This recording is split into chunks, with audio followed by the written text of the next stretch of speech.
Hello everyone, welcome back to my YouTube channel, and in today's video I will be unboxing and activating POSCA markers.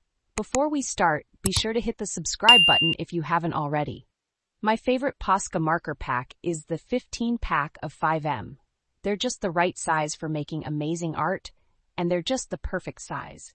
But the smaller sizes are great for fine details in your art. Paper, I just use a sketchbook. The brand is called Canson, and I use mixed media. Now you're probably wondering why paper is so important for POSCA art is because if you use off-brand paper, your art will rip. And it's so sad, so please don't use off-brand paper. The Canson sketchbook is around $11 to $15, so it's not that bad.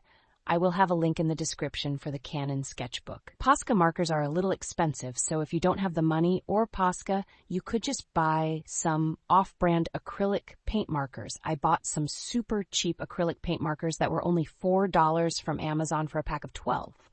I was super surprised on how good they worked. The brand is called Parkoo, and I will also have these in the description for you guys. How to activate POSCA markers. Most people, when they get their first pack of markers, they are super excited, so they start pumping the marker up and down.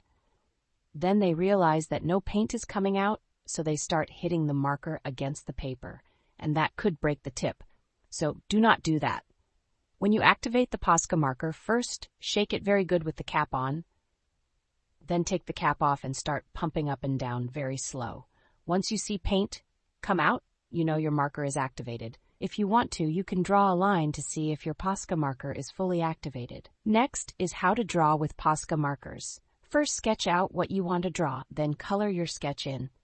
Then add shading with a darker POSCA marker. And when you are done coloring in your sketch, you can draw the outline. Hope this video helped you. Goodbye.